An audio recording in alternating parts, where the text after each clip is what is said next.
أعوذ بالله السميع العليم من الشيطان اللعين الرجيم.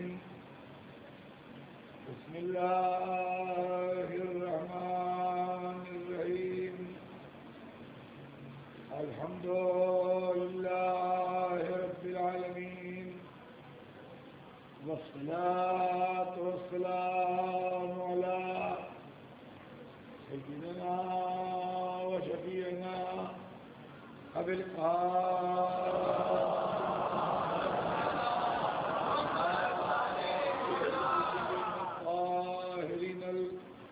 المعصومين، ولعنة الله على أعدائهم أجمعين من يومنا هذا إلى يوم الدين.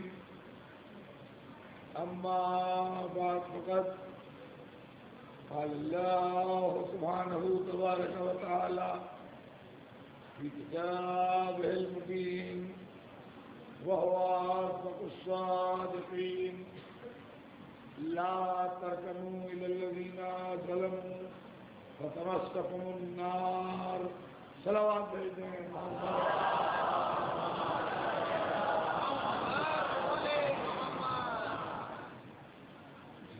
ارشاد جناب رب العزت ہے کہ دیکھو ہرگز ان لوگوں کی طرف تمہارا ہلکا سا جھکاؤ بھی نہ ہو جنہوں نے ظلم کیا ہے، ورنہ جہنم تمہیں کھینچ لے. عزیزان گرامی، ہمارے آج کے درمیان جو گفتگو ہے وہ تاریخ ظلم کا ہے، اور کل میں نے آپ کی خدمت میں عرض کیا تھا کہ ظلم نے 900 برس حضرت نوح کو ستایا، اور اس کے بعد ظلم کی کشتی ڈوبی اور نوح کی کشتی چلی. تاریخ آگے بڑھی. نوح کے بعد حضرت ابراہیم کا زمانہ آیا، اور جناب ابراہیم کے زمانے تک آتے آتے ظلم اتنا اوپر چلا گیا کہ انسان اپنے کو خدا کہنے لگا، خدائی کا دعوے دار بن گیا. ظلم اور نمرود خدائی کا دعوے دار بن کے انسانوں کی تقدیر کا مالک بن بیٹھا. اللہ نے ظلم کا مقابلہ کرنے کے لیے اپنے خلیل کو بھیجا، جنہوں نے عدل کے پرچم کو سربلند کیا اور ظلم کو رسوا کیا. بات آگے بڑھی. حضرت موسیٰ کا زمانہ آیا. فرعون خدا بن بیٹھا. اللہ نے موسیٰ کو حکم دیا کہ فرعون نے زمین کا بہت سرکشی کی ہے، جا کے اس کو دعوت حق دو. وہ دعوت حق کو کیا قبول کرتا، لیکن ظلم کا انجام دریا میں غرقابی ہوئی. ظلم پھر آگے بڑھا تو اللہ نے جناب عیسیٰ کو بھیجا، جنہوں نے اس ظلم کا مقابلہ کیا اور انصاف اور انسانیت کا مجدہ سنایا. لیکن ظلم کا سیلاب اتنا زیادہ بڑھا کہ عیسیٰ جیسے نبی کے واسطے ظالم سولی لے آئے. عزیزان گرامی، یہ ایک تاریخ کا سروے تھا جو میں نے آپ کے سامنے حضرت آدم سے لے کے حضرت عیسیٰ تک پیش کیا۔ اب میں اپنے بیان کے خاص منزلوں تک آ رہا ہوں اور آپ سے بڑی خصوصی توجہ چاہتا ہوں کہ آپ میرے بیان کے جو ٹکڑے آگے آ رہے ہیں ان کو غور سے آپ سنیے۔ اسلام ظلم کے خلاف ایک الہی تحریک کا نام ہے۔ میرے جملے غور کی جگہ، اسلام ظلم کے خلاف ایک الہی اور ربانی مشن کا نام ہے۔ اس لیے کہ جس وقت آج سے 1400 برس پہلے اللہ کے سب سے بڑے رسول نے عرب کے ریگستان میں اسلام کا پیغام دیا، اس وقت وہ پورا علاقہ ظلم کے ہاتھوں میں جکڑا ہوا تھا۔ پورا علاقہ ظلم کے ہاتھوں میں جکڑا ہوا تھا۔ مالدار غریبوں پر ظلم کر رہے تھے، گورے کالوں پر ظلم کر رہے تھے، آزاد غلاموں پر ظلم کر رہے تھے، جتھے والے اکیلے دکیلوں پر ظلم کر رہے تھے، مرد عورتوں پر ظلم کر رہے تھے۔ سوسائٹی میں کالا، غلام، عورت، غریب اور چھوٹے قبیلے یا چھوٹے جتھے والا مظلوم تھا۔ طاقتور، پیسے والا، بڑے قبیلے والا، اونچے خاندان والا، اقتدار والا زندگی کے حق سے کمزوروں کو محروم کیے گئے۔ بڑے افسوس کی بات ہے اور بڑے دکھ کا مقام ہے کہ اسلام کو جس اینگل سے بادشاہتوں نے پیش کیا ہے اس کے نتیجے میں اسلام سے لوگوں کو نفرت تو ڈیولپ ہوئی ہے مگر محبت ڈیولپ نہیں ہوئی۔ آج جب اسلام کا لفظ آتا ہے تو کچھ دشمنان اسلام کے غلط پروپیگنڈوں کی وجہ سے اور کچھ مسلمانوں کی ناسمجھیوں کی وجہ سے اسلام کی جو تصویر بنتی ہے وہ یہ بنتی ہے کہ یہ ضدی ہیں، ان میں کمپرومائز کرنے کی صلاحیت نہیں ہے، یہ کو ایگزسٹنس کے قائل نہیں ہیں، یہ ذرا ذرا سی بات پر جھگڑا کرتے ہیں، یہ دہشت گرد ہیں۔ کیا غضب کی بات ہے کہ جو دین امن و سلامتی کا پیغام لائے اس پر دہشت گردی کا الزام لگے۔ کیا غضب کی بات ہے کہ جو انسانیت دوستی کا پیغام دے اس پر یہ الزام لگے کہ وہ کو ایگزسٹنس کا قائل نہیں ہے۔ کیا غضب کی بات ہے کہ جو انسانیت کی فلاح و بہبود کے لیے آیا ہو وہی انسانیت کے بازار میں مجرم بن کے کھڑا ہو جائے۔ آخر علماء اسلام کب بولیں گے؟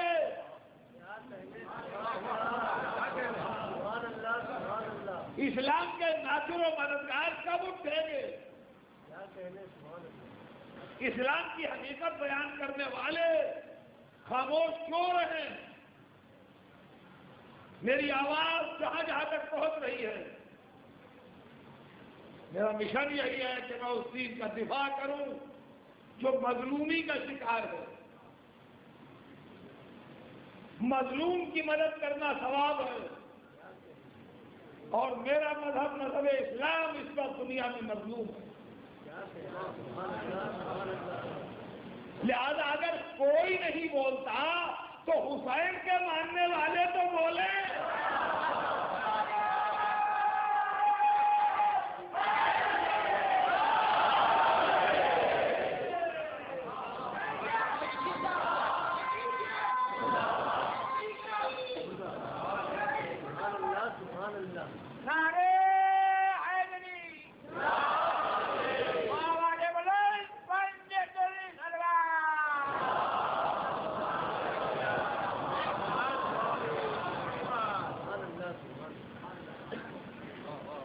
اسلام ایک پاک و پاکیزہ الہی مشن ہے جو ساری دنیا کے انسانوں کی فلاح و بہبود کے لیے آیا ہے۔ اسلام میں عرب اور عجم، کالے اور گورے، غریب و امیر، عورت و مرد، مالدار اور مفلس کی بنیاد پر کوئی فرق اور کوئی ڈسکرمنیشن نہیں ہے۔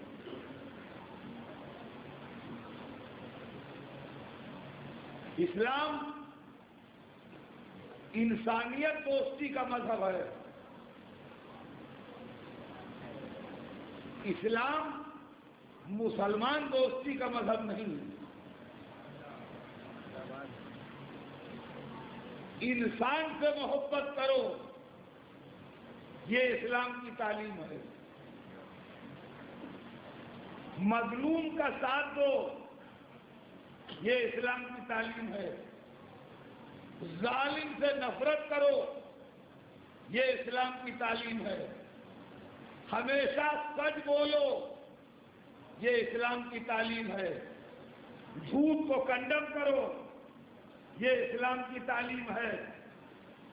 دنیا میں امن کے پھول برساؤ، یہ اسلام کی تعلیم ہے۔ اور جنگ کے انگاروں کو پیروں سے مسل دو، یہ اسلام کی تعلیم ہے۔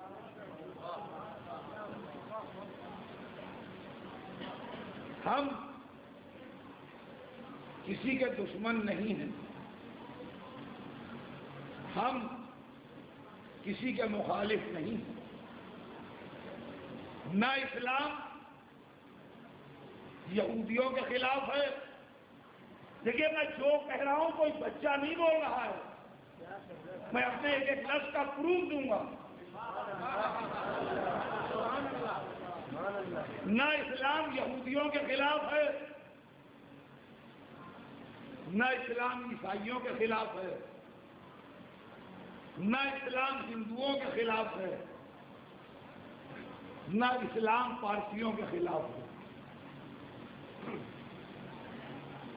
اسلام کسی کے خلاف نہیں ہے۔ اسلام ان بیماریوں کے خلاف ہے جو انسانیت کو گھن کی طرح کھا رہی ہیں۔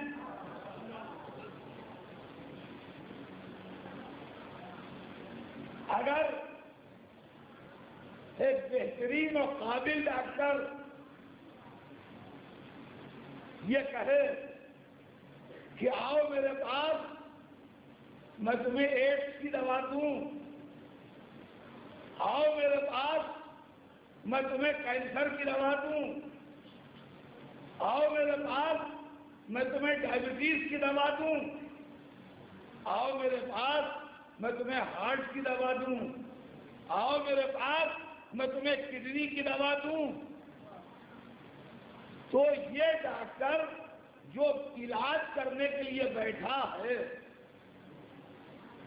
یہ جو دوائیں بانٹ رہا ہے، یہ مذہب، رنگ، نسل، قومیت کی بنیاد پر نہیں بانٹ رہا ہے، یہ بیماری کی بنیاد پر بانٹ رہا ہے۔ اب جب ڈائبٹک پیشنٹ آیا تو ڈاکٹر نے کہا دیکھو شوگر نہ کھانا، رچ ڈائٹ نہ کھانا۔ جب ہارٹ کا پیشنٹ آیا تو اس نے کہا دیکھو بوائلڈ فوڈ کھانا، اسموکنگ چھوڑو، ڈرنکنگ چھوڑو۔ جب مثلا کڈنی کا پیشنٹ آیا تو اس نے اس کا پرہیز بتایا۔ لوگ ڈاکٹر سے بگڑنے لگے، یہ ہم کو کھانے کو روک رہے ہیں، کھلا مذہب ہے نا ان کا۔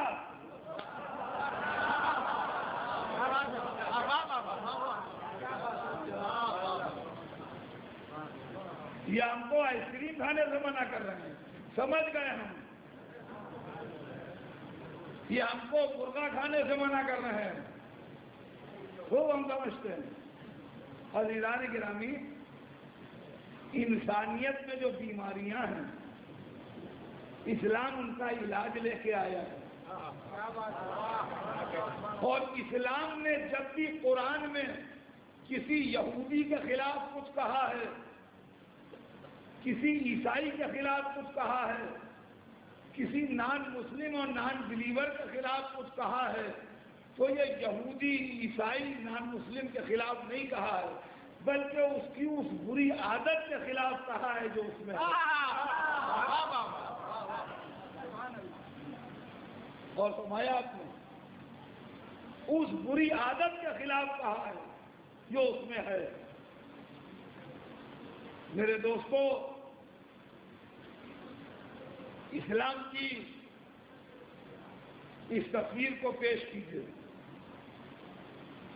میں نے بڑے غور سے قرآن کی بھی اسٹڈی کی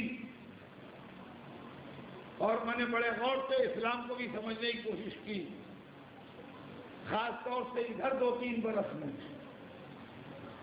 جبکہ اسلام کے خلاف ادھر ادھر سے آوازیں آنے لگی. اور میرے دل کی تمنا ہے کہ میں اسلام کی سچی تصویر دنیا کے سامنے پیش کروں. میں اپنے ان سب دوستوں کا شکر گزار ہوں جو میری آواز کو پھیلانے میں مدد دے رہے ہیں.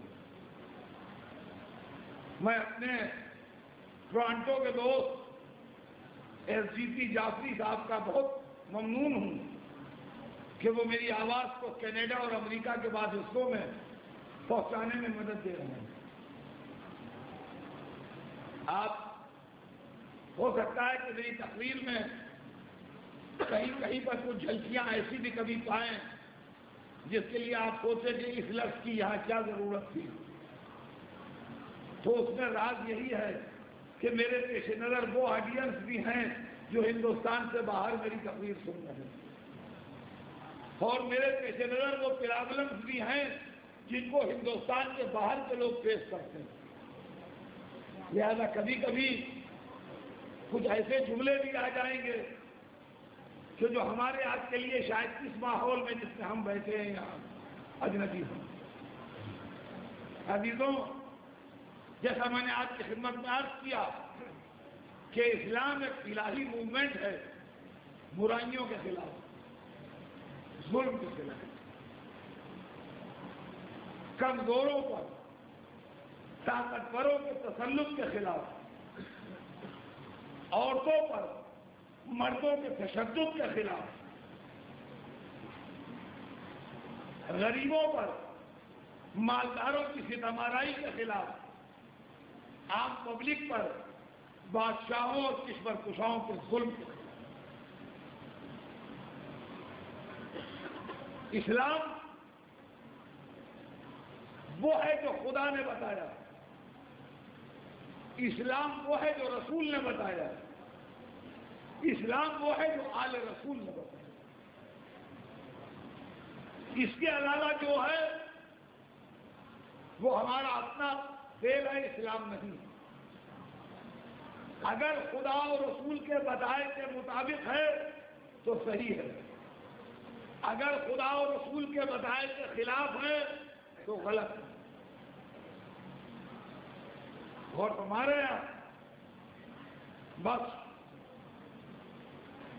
اب اسی سلسلے کو لے کے آگے بڑھیے کہ اسلام ظلم اور زیادتی کے خلاف ہے. آج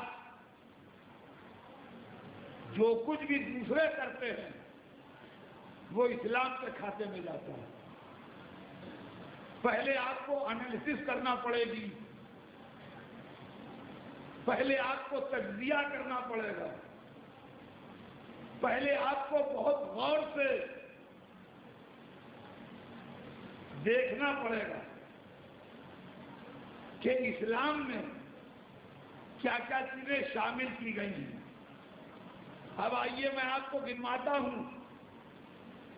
آپ کو جب وہ چیزیں ہٹا دیجیے گا تو آپ کے سامنے اسلام کی اصلی تصویر ابھرے گی. اسلام کو سب سے زیادہ نقصان جو پہنچایا وہ ملوکیت میں. ملوکیت کا کیا مطلب؟ بادشاہت، امپائر، کنگڈم، سلطنت. اس لیے کہ مزاج حکومت یہ ہوتا ہے کہ جو ہم کہیں وہ صحیح. بادشاہ کا مزاج یہ ہے کہ صلی اللہ کا ارشاد ہے، ارے سرکار فرما رہے ہیں. تو مزاج شہنشاہیت یہ ہے کہ جو ہم کہیں وہ صحیح. مزاج مذہب یہ ہے کہ جو ہم کہیں وہ صحیح.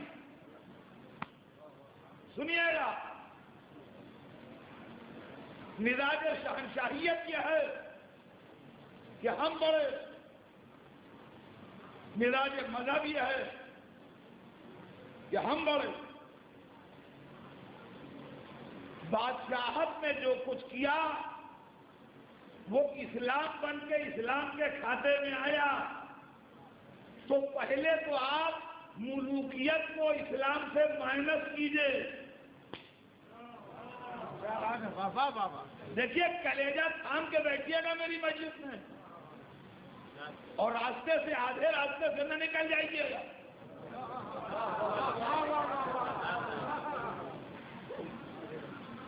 پہلے ہمت کیجئے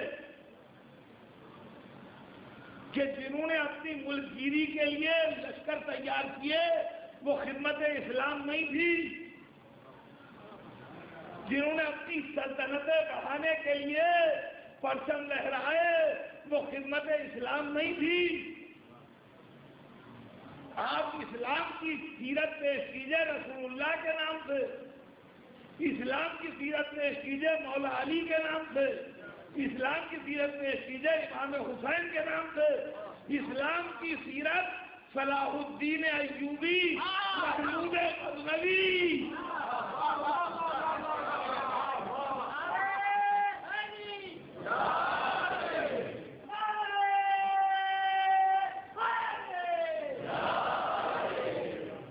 اورنگزیب عالمگیر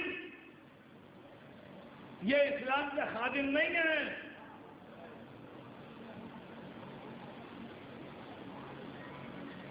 یہ سمجھ لیجیے آپ. ایک بات. دوسری بات، اسلام کو دوسرا نقصان جو پہنچا وہ کٹ ملائیت سے.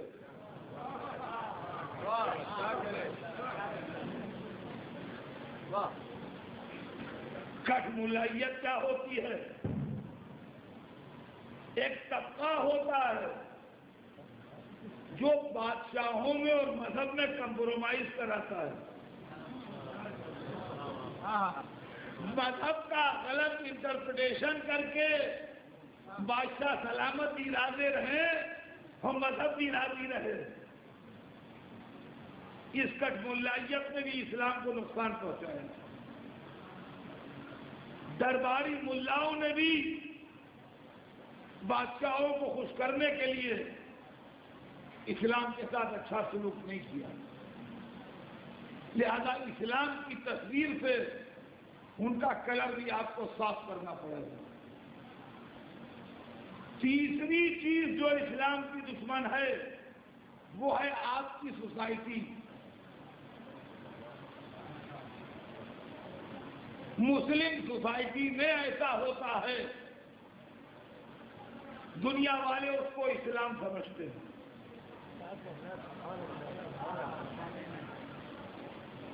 شادیاں، بیاہ، غمی، تقریبیں، مسلم سوسائٹی میں جو کچھ ہوا دوسروں نے اس کو اسلام سمجھا. میں آپ کو ایک ایک چیز انالیسس کر کے زندگی رہی تو سلسلے میں سناؤں گا. ایک ایک چیز انالیسس کر کے سناؤں گا کہ اسلام نے کمزوروں کے لیے کیا کہا ہے، اسلام نے غریبوں کے لیے کیا کہا ہے، اسلام نے عورتوں کے لیے کیا کہا ہے؟ اسلام نے غلاموں کے لیے کیا کہا ہے؟ اسلام نے ویکر سیکشن کے لیے کیا کہا ہے؟ لیکن یہ چیز آپ کو بادشاہت میں نہ ملے گی، یہ چیز آپ کو دولت و ثروت و حکومت میں نہ ملے گی۔ یہ اگر ملے گی تو یا قرآن میں ملے گی یا سیرت رسول و آل رسول میں۔ قرآن جب بولتا ہے، سنیے گا، قرآن جب بولتا ہے تو کوئی ڈسکریمنیشن نہیں کرتا، وہ آواز دیتا ہے کیا ایھا الناس، یہ قرآن کی آواز ہے، یہ اسلامی آواز ہے۔ سنیے، میں آپ کو اسلامی آواز سنا رہا ہوں، جہاں جہاں میری آواز جاتی ہے میرے آڈینس اسلام کی آواز سنیں، اسلام بول رہا ہے۔ قرآن ارشاد فرماتا ہے ایھا الناس، اے انسانوں، اے اربوں نہیں، اے آزادوں نہیں، اے مالداروں نہیں، اے بادشاہوں نہیں، اے پیسے والوں نہیں، اے جتھے والوں نہیں، ایھا الناس، اے انسانوں۔ کون ہے سوائے خدا کے لیے یوں بولے؟ اور کس کو زیب دیتا ہے یہ لہجہ سوائے اس کے؟ ایھا الناس، اے انسانوں، انا خلقناکم من ذکر و انثی، ہم نے تمہیں خلق کیا ہے، ہم نے تمہیں خلق کیا ہے۔ اب پہچانے آپ یہ کون بول رہا ہے؟ یہودیوں کو بھی اسی نے بنایا ہے، عیسائیوں کو بھی اسی نے بنایا ہے، پارسیوں کو بھی اسی نے بنایا ہے، مسلمانوں کو بھی اسی نے بنایا ہے، سکھوں کو بھی اسی نے بنایا ہے، سب کو اسی نے بنایا ہے۔ ایھا الناس، اے انسانوں، انا خلقناکم، ہم نے تمہیں خلق کیا، ہم نے تمہیں خلق کیا من ذکر و انثی، مرد و عورت کے ذریعے ہم نے تمہیں خلق کیا ہے، مگر ڈائریکٹ نہیں خلق کیا ہے، مرد و عورت کے وسیلے سے خلق کیا ہے۔ انا خلقناکم، ہم نے تمہیں خلق کیا ہے، لیکن چوکر پروسیجر اس کا کیا ہے؟ پروسیجر یہ ہے کہ ہم نے مرد و عورت کے ذریعے تمہیں خلق کیا ہے، تو جب خالق نے بلا وسیلے ہمیں خلق نہیں کیا تو بلا وسیلے ہم ادھر سے جائیں گے کیسے؟ چلو آپ بول دیں،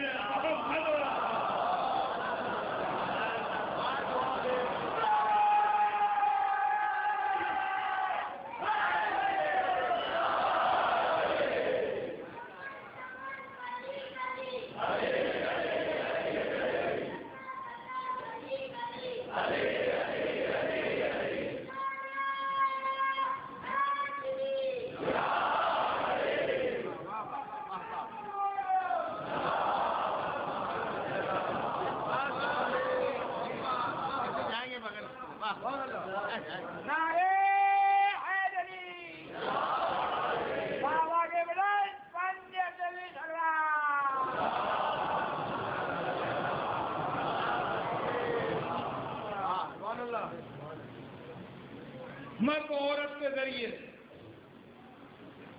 وَجَعَلْنَاكُمْ اور قرار دیا تمہارے اندر. کیا قرار دیا؟ شعوباً و قبائل، شعبے اور قبیلے، سیکٹس اینڈ ٹرائبس. جی، شعبے اور قبیلے، سیکٹس اینڈ ٹرائبس.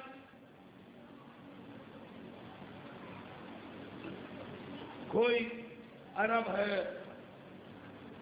کوئی عجم ہے، کوئی یورپین ہے، کوئی ایشین ہے، کسی کا رنگ کالا ہے، کسی کا رنگ گورا ہے، کوئی کتنے رنگ کا ہے، کوئی زردی مائل ہے، کوئی لمبا تڑنگا 7 فٹ کا ہے، کوئی چھوٹے سے قد کا 4.5 فٹ کا ہے. بعض دوست ہمارے ہر مل کے ہیں. خیر، تو قوموں میں بھی دراز قد قومیں بھی ہیں، پختہ کامت قومیں بھی ہیں، گورے رنگ کی قومیں بھی ہیں، کالے رنگ کی قومیں بھی ہیں. مختلف زبانیں ہیں، مختلف رنگ ہیں، مختلف نسلیں ہیں، مگر یہ کہے کے لیے ہیں وَجَعَلْنَاكُمْ شُعُوبًا وَقَبَائِلَ، اور تمہارے اندر ہم نے شعبے اور قبیلے یعنی سیکٹس اور ٹرائبس بنائے. کیوں؟ اس لیے کہ ایک دوسرے کو ذلیل سمجھو، اس لیے کہ ایک دوسرے کو حقیر کرو، اس لیے کہ گورا اکڑ کے چلے کہ یہ کالا ہے اس لیے کم ہے، اس لیے کہ لمبا تڑنگا 7 فٹ کا بادشاہ بنا ہوا رہے کہ 4 فٹ کا ہے کیا بچہ میرے سامنے. یہ نہیں. وَجَعَلْنَاكُمْ شُعُوبًا وَقَبَائِلَ، اور تمہارے اندر شعبے اور قبیلے قرار دیے لِتَعَارَفُوا، تاکہ پہچانے جاؤ. پہچانے جاؤ، بس فخر و ناز نہیں، غرور نہیں، نسلی امتیاز نہیں، ریس کی بنیاد پر، کلر کی بنیاد پر نہ. لِتَعَارَفُوا، تاکہ پہچان لیا جائے یہ یورپین ہے، یہ افریقن ہے، یہ ایشین ہے. لِتَعَارَفُوا، تاکہ پہچانے جائے. لیکن اب آگے بڑھنے کا بھی کوئی راستہ ہے معبود، ترقی کرنے کا بھی کوئی راستہ ہے، دوڑنے کا بھی کوئی میدان ہے. اس لیے کہ انسان کے مزاج میں جد و جہد ہے، انسان کی سیرت میں اسٹرگل ہے. اگر یہ ختم ہو جائے تو زندگی ختم ہے، تو آگے بڑھنے کا بھی کوئی راستہ ہے. تو اب سنیے راستہ. اِنَّ أَكْرَمَكُمْ عِندَ اللَّهِ أَتْقَاكُمْ، اللہ کے نزدیک عزت والا وہ زیادہ ہے جو اللہ سے ڈرتا زیادہ ہے، جو اللہ سے ڈرے گا زیادہ. وہ اللہ دوسروں کو ستائے گا کم. جو اللہ سے زیادہ ڈرے گا وہ دوسروں کو کم ستائے گا، جو کم ستائے گا وہی اللہ کے یہاں عزت والا. عزیزوں، یہ اسلام ہے. اب آئیے، یہ تو میں نے آپ کو اللہ کی آواز سنائی قرآن پاک. اب آئیے میں رسول کا کیریکٹر دکھاتا ہوں. جس ماحول میں سرور کائنات نے اسلام پیش کیا ہے وہ غرور سے چور ماحول تھا. عرب اور وہ بھی قریشی عرب وہ اپنے علاوہ دوسرے کو آدمی سمجھتا ہی نہیں.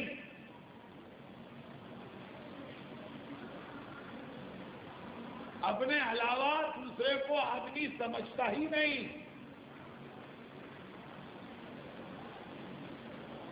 اپنے علاوہ دوسرے کو کہتا ہے عجم. عجم کے معنی آپ کون سمجھتے ہیں آج؟ لفظ عجم جب استعمال ہوتا ہے تو لوگ ایرانی سمجھتے ہیں کہ عرب سے مراد عرب اور عجم سے مراد ایرانی. یہ آج سمجھتے ہیں. پلیز گھر پر جا کے عربی ڈکشنری دیکھیے. عرب ایرانی کو عجم نہیں کہتے تھے. عرب اپنے سوا ساری دنیا کو عجم کہتے تھے. یعنی ہم عرب ہیں اور ریسٹ آف دی ورلڈ جو ہے وہ عجم ہے. سنے بچے یہ باتیں بس محرمی وغیرہ میں تو سننے میں آتی ہیں. ہم عرب اور ریسٹ آف دی ورلڈ ہمارے علاوہ چاہے وہ انڈین ہو یا ایرانی ہو یا افغانی ہو یا افریقی ہو یا کوئی بھی دنیا کی آبادی ہو, ہم عرب اور بقیہ سب عجم. آج عرب اور عجم کے لفظ سے دو نیشن سمجھ میں آتے ہیں. عربی اسپیکنگ نیشن جو ہیں وہ عرب سمجھ میں آتی ہیں اور پرشین اسپیکنگ نیشن جو ہے وہ عجم سمجھ میں آتی ہے. لیکن یہ آج کی بات ہے. آج سے 1400 برس پہلے جب اسلام آیا ہے اس وقت ان دونوں لفظوں کے یہ معنی نہیں تھے. عرب کے معنی وہ جو بولتا ہو اور عجم کے معنی وہ جو گونگا ہو. وہ اپنی زبان کے علاوہ دوسروں کو گونگا کہتے تھے کہ ان کو بات کرنے کی تمیز کرنا ہے. دوسروں کی لینگویج ان کی ایسے ہی تھی جیسے گونگے کے اشارے. گونگے لوگ بھی آپس میں کچھ بولتے ہیں, ان کی اپنی اشاروں کی زبان ہوتی ہے. تو عرب غرور میں چور, ہم سے بڑھ کے کون, ہماری زبان, ہمارا رنگ, گورے کالا, خدمتگار,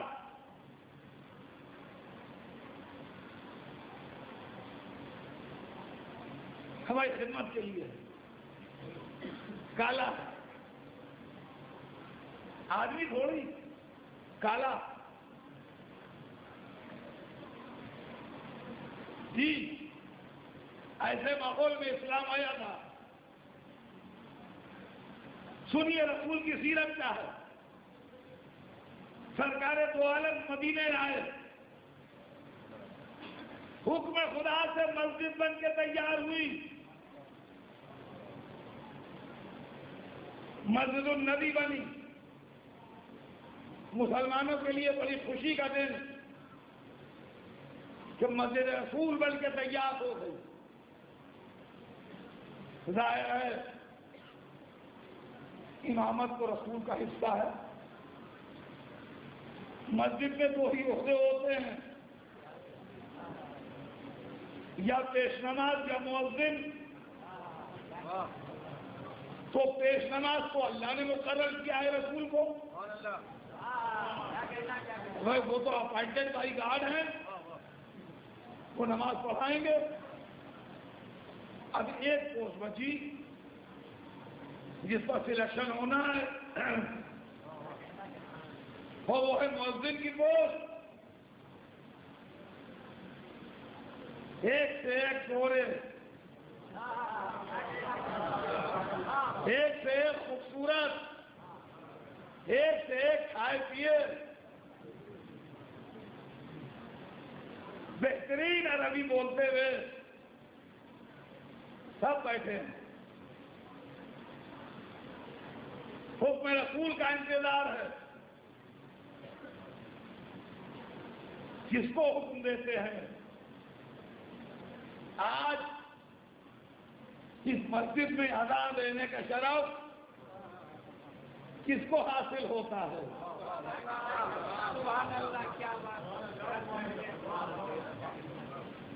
سامنے تو سب گورے گورے لوگ بیٹھے ہیں، بڑی فصیح و بلیغ زبان میں باتیں ہو رہی ہیں، عربی زبان بولی جا رہی ہے۔ اب نماز کالے بھی پڑھتے ہیں، آزادوں کے ساتھ غلاموں کو بھی فرض ہے،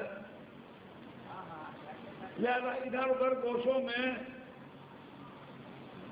سر جھکائے ہوئے، اللہ کے کرم سے آس لگائے ہوئے کچھ غلام بھی بیٹھے ہیں۔ انہی میں ایک غلام ہے جو حبش کا رہنے والا ہے، چونکہ حبش کا رہنے والا ہے افریقہ کا، لہذا نیگرو ہے، تو جب نیگرو ہے تو کالا ہے، دوسری بات ہے اس کی مدر لینگویج بھی عربی نہیں ہے، اس کی مدر لینگویج وہی ہے جو افریقہ میں بولی جاتی ہے، لیکن آ گیا ہے اس علاقے میں، تو جیسے فارنر بولتے ہیں کوئی زبان، جیسے انگریز اردو بولنے لگے، جیسے انگریز اردو بولنے لگے، تو اگر آپ کی لڑکی رو رہی ہے باہر کھڑی ہوئی، تو کہا دیکھو تمہارا لڑکی روتا ہے،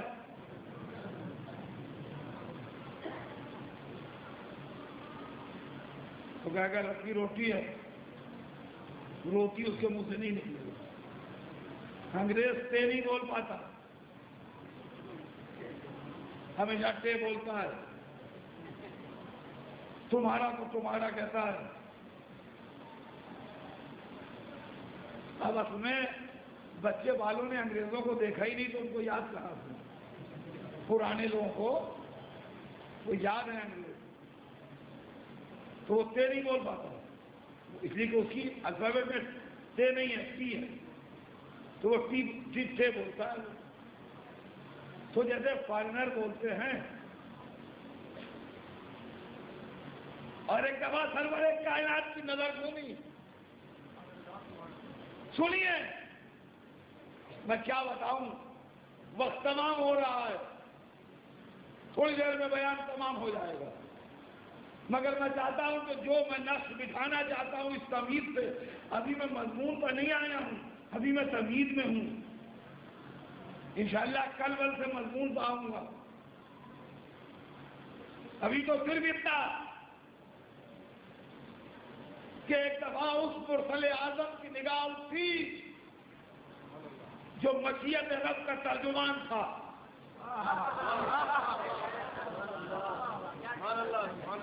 اور اس نے مسجد میں بیٹھے ہوئے لوگوں کے چہروں پر نظر ڈالی، اس نے رنگ نہیں دیکھے، اس نے نسلیں نہیں دیکھی، اس نے قبیلے نہیں دیکھے، اس نے زبان کی روانی پر غور نہیں کیا، بلکہ اس نے سوز دل دیکھا، صفائے قلب دیکھی، قوت ایمان دیکھی، تقوی الہی دیکھا، اور ایک کالے رنگ کے حبشی غلام سے کہا بلال تم ادا دو۔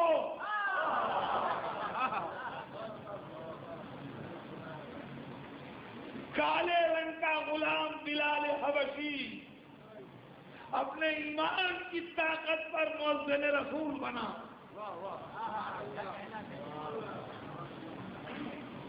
جس کو ڈاکٹر اقبال نے کہا ہے کہ سوز دل مثل بلال حبشی پیدا کر، تو در حقیقت بلال حبشی کے دل میں جو سوز ایمان تھا، جو عقیدت اسلام تھی، جو محبت رسول تھی، جو محبت خدا تھی، اس نے ان کو یہ عہدہ دلایا۔ اور دنیا نے دیکھا کہ اس محفل سے یہ اعزاز سرکار دو عالم کے ذریعے حضرت بلال کو ملا۔ میں نے پہلے عرض کیا کہ بلال فارنر تھے،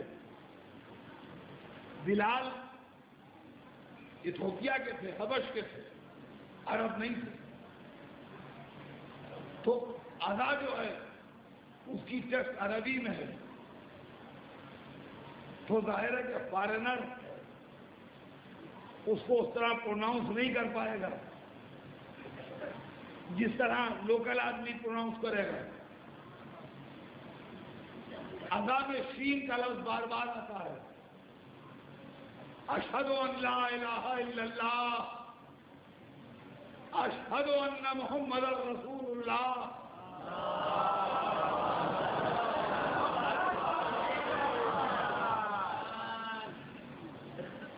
بلال شین عربوں کی طرح پروناؤنس نہیں کر پاتے تھے، شین کو وہ سین کی طرح پروناؤنس کرتے تھے، اس لیے کہ وہ نان عرب تھے۔ تو جب کہتے تھے تو یوں کہتے تھے کہ اشہد ان لا الہ الا اللہ۔ جب بلال مؤذن مقرر ہو گئے تو کچھ لوگوں نے رسول سے عرض کیا یا رسول اللہ، بلال تو شین کا صحیح تلفظ نہیں کر پاتے۔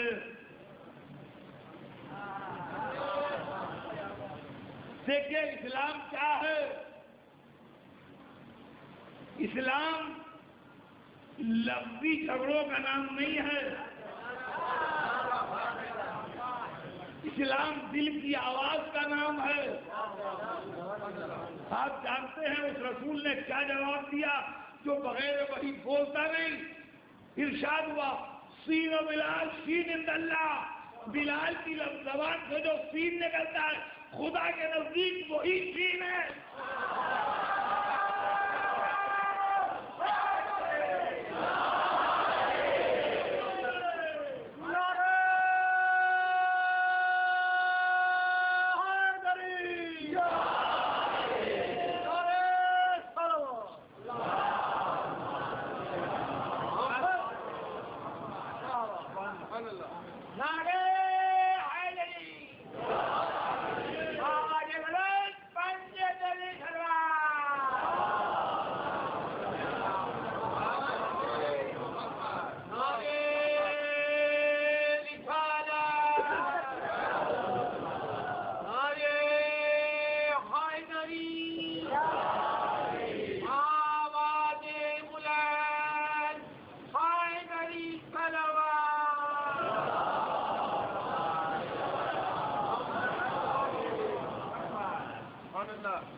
بس میرے دوستو، آج کی بات یہی کا تمام، زندگی رہی تو کل بات آگے بڑھے گی۔ مگر آپ نے دیکھا کہ رسول جن کا عمل اسلام کی تصویر ہے، انہوں نے کس طریقے سے ایک غلام کی عزت افزائی کی، اور عزیزان گرامی یہی نقشہ ہمیں کربلا میں نظر آئے۔ حسین رسول ہی کے تو نواسے تھے، تو اگر ایمان کی بنیاد پر رسول کی سرکار میں کسی غلام کی عزت افزائی ہوتی ہے، کالے رنگ کے غلام کی، تو حسین کی سرکار میں سیرت رسول کیسے بدل جائے؟ اور کیوں کسی کالے رنگ کے غلام کی عزت افزائی نہ ہو؟ روایت بتاتی ہے کہ حسین کے ساتھ جو لوگ آئے تھے ان میں جناب جون بھی تھے، جناب جون بھی غلام تھے، پہلے غلام تھے، پھر حضرت ابوذر کے غلام تھے، انہوں نے آزاد کر دیا تھا، مگر بیک گراؤنڈ جو تھا وہی تھا۔ اور جناب جون بھی حبشی تھے، تو رنگ روپ تو علاقے کے حساب سے ہوتا ہے، وہ بھی ویسے ہی سیاہ رنگ کے تھے جیسے حبش کے لوگ ہوتے ہیں، اہل بیت کے در سے وابستہ تھے، حسین کا دامن کبھی نہیں چھوڑا۔ شب عاشور جب امام نے چراغ بجھا کے اپنے ساتھیوں کو جانے کی اجازت دے دی تھی، تو اس وقت جن لوگوں نے تقریریں کی تھیں ان میں غلاموں کی طرف سے نمائندگی جناب جون نے کی، اور تاریخ میں جناب جون کی وہ تقریر لکھی ہے جس میں انہوں نے کھڑے ہو کے اندھیرے میں امام کی بارگاہ میں یہ عرض کیا تھا کہ مولا اگر ہم آپ کو چھوڑ کے چلے جائیں تو خدا کرے کہ راستے میں ہمیں صحرائی درندے کھا جائیں اور ہم اپنے گھروں کا خیریت سے نہ پہنچیں۔ یا عبداللہ، کیا آپ سمجھتے ہیں کہ اس مصیبت کی گھڑی میں ہم آپ کو چھوڑ دیں؟ اور روایت بتاتی ہے کہ عاشورے کے دن جب یہ حسین کا بوڑھا چاہنے والا اجازت لینے آیا تو کہا جون تم ضعیف ہو گئے ہو، جون تم تو ہمارے ساتھ آرام لینے اور اپنا بڑھاپا گزارنے آئے تھے، نہیں جون تم میدان میں نہ جاؤ۔ حسین نے سب کو روکا، جون سے بھی کہا کہ جون تم میدان میں نہ جاؤ۔ جون نے بات کو عجیب و غریب نفسیاتی ٹرم سے دیا، کہا مولا میں حبشی ہوں، مولا میں غلام ہوں، کیا آپ نہیں چاہتے کہ حبشی اور غلام کا خون آپ لوگوں کے خون کے ساتھ شامل ہو؟ اے آقا کیا آپ نہیں چاہتے کہ میں درجہ شہادت تک فائز ہوں؟ حسین نے جون کو گلے سے لگا لیا، جون کیسی باتیں کرتے ہو؟ جون ہمارے یہاں آقا و غلام میں کوئی فرق نہیں ہے، جون ہمارے دربار میں کالے اور گورے میں فرق نہیں ہے۔ اچھا جاؤ، اگر یہی جذبہ ہے تو جاؤ۔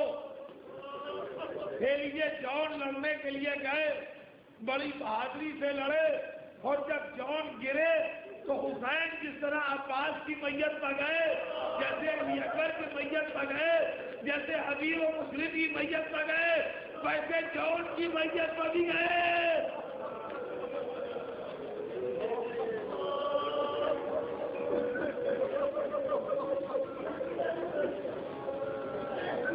اور سنیے، یہ تو امام حسین کا طرز عمل تھا، اور 12ویں محرم کو جب چوتھے امام میتیں دفن کرنے آئے تو فرمایا کہ میں نے دیکھا کہ جون کا جسم جگمگا رہا ہے اور مشک و عنبر سے زیادہ بہتر خوشبو مہکی بھی ہے۔